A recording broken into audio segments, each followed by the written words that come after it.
오늘은 마가복음 8장 14절부터 26절까지의 말씀입니다. 마가복음 8장 14절로 26절까지의 말씀.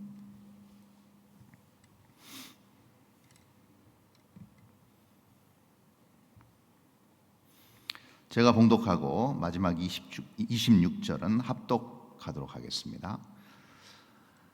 제자들이 떡 가져오기를 잊었음에 배에 떡 한 개밖에 그들에게 없더라. 예수께서 경고하여 이르시되 삼가 바리새인의 누룩과 헤롯의 누룩을 주의하라 하시니 제자들이 서로 수군거리기를 이는 우리에게 떡이 없음이로다 하거늘 예수께서 하시고 이르시되 너희가 어찌 떡이 없음으로 수군거리느냐 아직도 알지 못하며 깨닫지 못하느냐 너희 마음이 둔하냐 너희가 눈이 있어도 보지 못하며 귀가 있어도 듣지 못하느냐 또 기억하지 못하느냐 내가 떡 5개를 5천 명에게 떼어줄 때에 조각 몇 바구니를 거두었더냐 이르되 12이니이다 또 7개를 4천 명에게 떼어줄 때에 조각 몇 광주리를 거두었더냐 이르되 7이니이다 이르시되 아직도 깨닫지 못하느냐 하시니라. 벳세다의 이름에 사람들이 맹인 한 사람을 데리고 예수께 나와 손대시기를 구하거늘 예수께서 맹인의 손을 붙잡으시고 마을 밖으로 데리고 나가사 눈에 침을 뱉으시며 그에게 안수하시고 무엇이 보이느냐 물으시니 쳐다보며 이르되 사람들이 보이나이다 나무 같은 것들이 걸어가는 것을 보나이다 하거늘 이에 그 눈에 다시 안수하시며 그가 주목하여 보더니 나아서 모든 것을 밝히 보는지라. 26절 다 함께 읽습니다. 예수께서 그 사람을 집으로 보내시며 이르시되 마을에는 들어가지 말라 하시니라. 아멘. 오늘은 예수님과 제자들의 떡에 관련된 이야기로 시작되고 있습니다. 이 지금 앞서 지금 8장 앞부분에 나오는 또 여러 다른 여타 복음서에서도 밝히 드러나고 있는 부분, 오병이어의 기적, 또 칠병이어의 기적.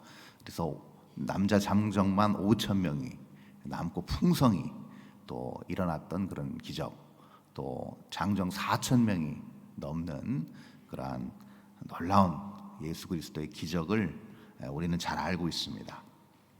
그리고 나서 이 기적을 본 많은 사람들이 예수 그리스도를 참 구세주라고 믿었음에도 불구하고 바리새인들은 여기에 대한 여전히 강한 의구심을 가지고 있었습니다. 그래서 오늘 본문은 아니지만 앞에 11절을 보면 이렇게 나타나 있죠. 바리새인들이 나와서 예수를 힐난하며 그를 시험하여 이렇게 기록되어 있습니다.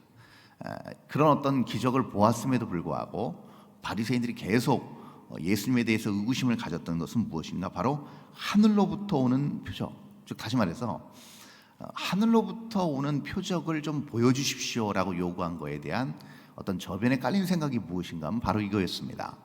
예수님 당신이 그 옛날부터 선지자들 통하여서 예언된 그 메시아가 맞습니까? 바로 그 얘기를 하고 있는 겁니다. 바리새인들은 알고 있었습니다. 분명히 메시아가 오실 것이라는 것을 알고 있었고 그 예언에 관련해서 그들은 철떡같이 믿고 있었습니다. 근데 이들이 지금 예수님을 보면서 아직도 의구심을 갖는 이유가 무엇이냐면 이거였습니다.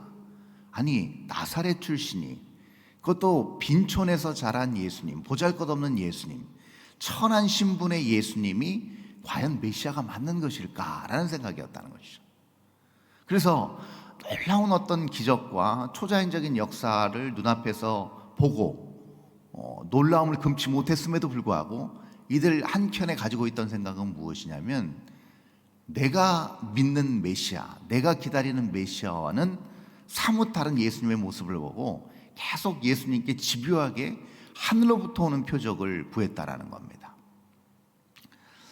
거기에 대해서 이 제자들 역시도 예수님에게 이런 어떤 동일한 어떤 마음을 가졌던 것 같습니다. 예수님을 믿지 못해서가 아니라 그 당시 율법 지도자들이나 바리새인들이 가졌던 이 생각, 과연 예수님이 그 메시아 맞는가라는 거기에 대한 어떤 계속 지속된 질문, 또 그때그때마다 예수님께서 보여주신 이적과 표적, 그 너머에 자기의 생각과 맞는 어떤 예수님의 행적과 또 자기가 생각하고 예상했던 그에 걸맞는 예수님의 모습들이 나타나기를 바라는 제자들의 어떤 이질적인 생각들은 계속 충돌하는 모습을 우리는 복음서 전체에서 볼 수가 있는 것이죠. 그러면서 오늘 이제 떡에 대해서 얘기하시는데 14절 이렇게 시작합니다. 제자들이 떡 가져오기를 잊었음에 배에 떡 한 개밖에 그들에게 없더라. 떡 얘기가 나옵니다. 이 앞전에도 지금 놀라운 기적의 역사로 많은 사람들이 배부르게 떡을 먹었던 사건이 나옵니다. 그런데 우리가 왜 다시금 이 떡 얘기를 하면서 요한복음의 요한사도의 떡 얘기를 우리가 다시금 상기시킬 필요가 있는 게 무엇이냐면, 예수님께서 이렇게 말씀하셨습니다. 나는 생명의 뭐다? 떡이다 라고 말씀하신 것이죠. 그러니까 단순히 제자들도 그렇고 많은 이스라엘 사람들이 예수님을 추종하고 따르고 예수님의 많은 인기를 얻었던 이유 중에 하나가 무엇이냐면, 그 당시 굉장히 환경적으로 상황적으로 곤핍하고 줄인 배를 채울 수 있는 능력의 메시아로 사람들은 바라봤다는 겁니다. 그러니까 나의 틀과 나의 생각과 나의 어떤 원하는 이상적인 예수님의 모습이 떡으로 자기들에게 충족되어졌다는 거죠. 그러니까 내가 많은 것들을 먹지 못하고 내가 많은 것을 누리지 못하는 상황에서 예수님은 그것을 다 해결해 줄 수 있는 분으로 보여진 거라는 거죠. 그러니까 많은 사람들이 예수님을 따랐습니다. 왜요? 나의 배를 배부르게 해줄 수 있고 나의 어떤 욕구를 충족시킬 수 있는 예수님이라면 내가 따를 수 있다라고 그렇게 판단한 것이죠. 그러나 요한복음의 예수님의 정의는 생명의 떡, 이것은 그것과는 전혀 다른 얘기입니다. 그것을 예수님께서 지금 말씀하고 계신 것이죠. 15절에 보니까 이걸 예수님께서 경고하십니다. 예수께서 경고하여 이르시되 삼가 바리새인들의 누룩과 헤롯의 누룩을 주의하라 하시니. 자, 여기서 중요한 말씀을 합니다. 다시 한번 떡에 관련된 누룩이라는 표현을 쓰십니다. 여러분, 떡을 만들 때 누룩을 빚어서 누룩이 부풀어 오르는 그 과정을 통해서 떡, 즉 다시 말해서 빵이 완성이 됩니다. 그런데 지금 뭐라고 말씀하시냐면 바리새인들과 헤롯의 누룩을 주의하라 말씀하십니다. 여러분, 이것은 무엇을 말씀하시는 것일까요? 여러분, 누룩은 보이지 않지만 점점점 이것이 급속도로 팽창되면서 빵으로 만들어집니다. 겉으로 볼 때는 빵이지만 결국 그 빵을 부풀어오게 하는 것은 누룩이었다는 것이죠. 근데 이것을 부정적인 이미지로 예수님께서 지금 말씀하고 계신 겁니다.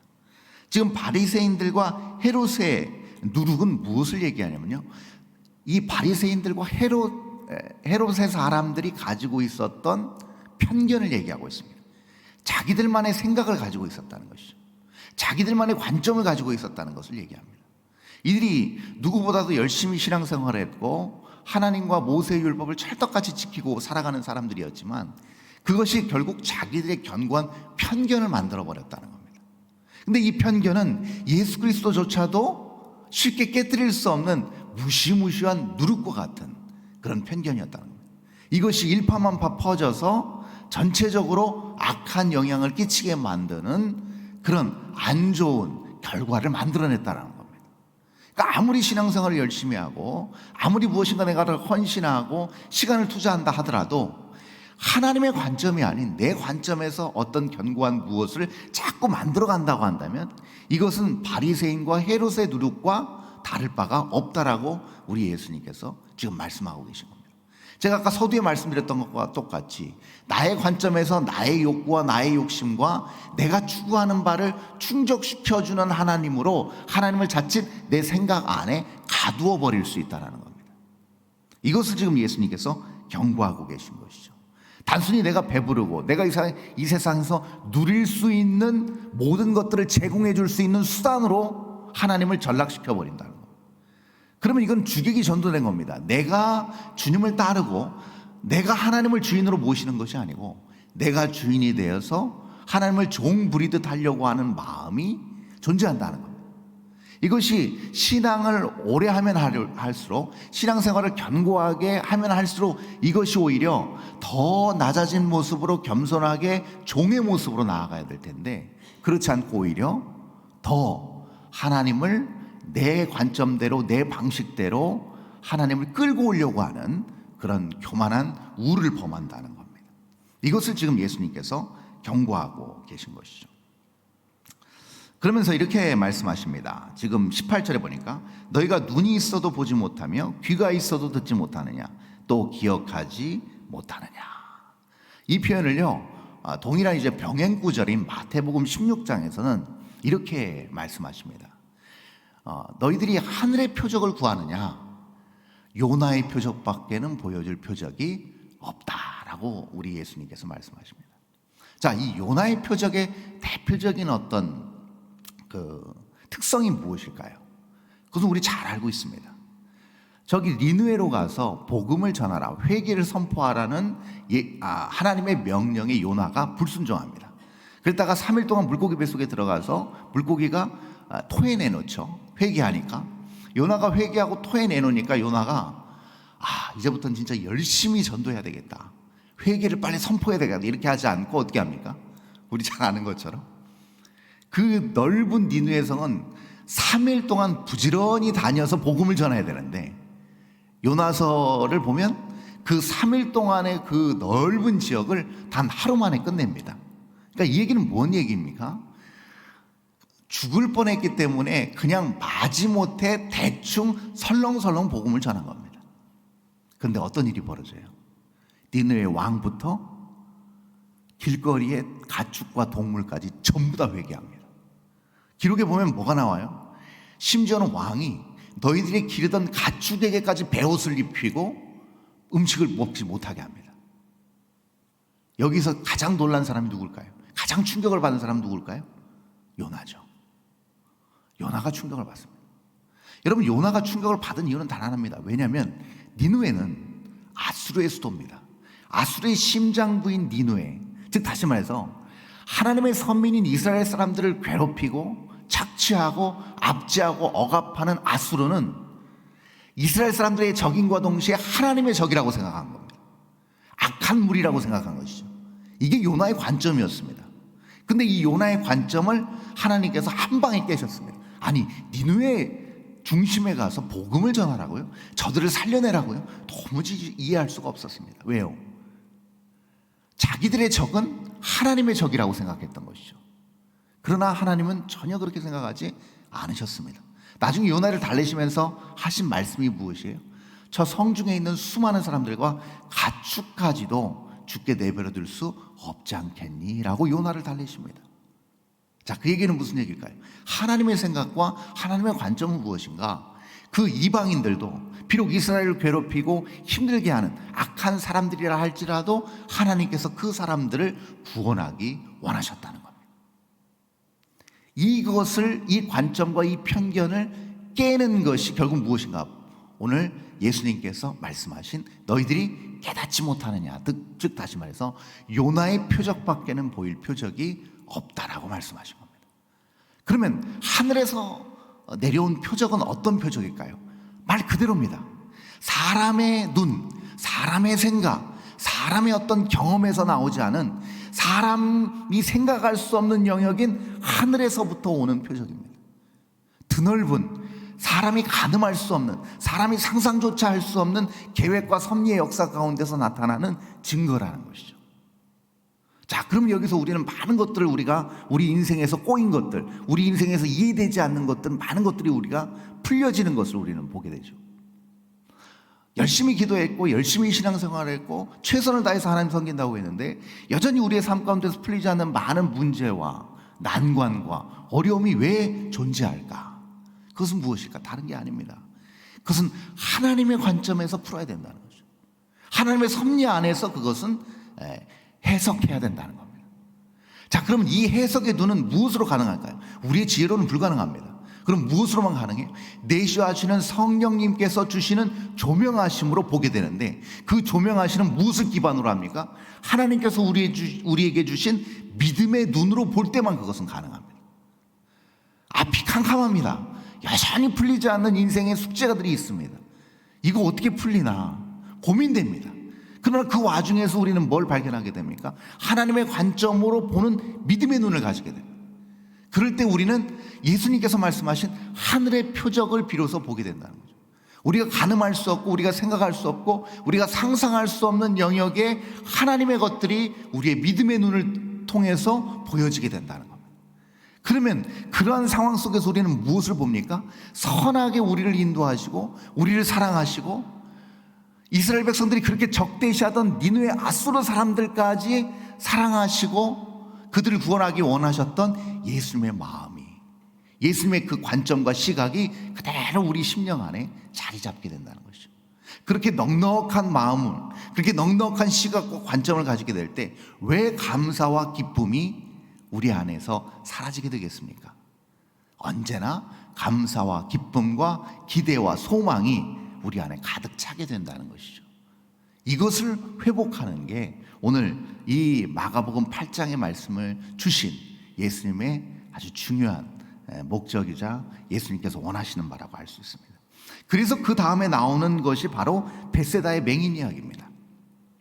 바로 나오는 이야기가 무엇이냐면 벳세다의 이름에 사람들이 맹인한 사람을 데리고 예수께 나와 손대시기를 구하거늘 23절 보니까 예수께서 맹인의 손을 붙잡으시고 마을 밖으로 데리고 나가서 눈에 침을 뱉으시고 그에게 안수하시고 무엇이 보이느냐 물으시니 이렇게 말씀하십니다.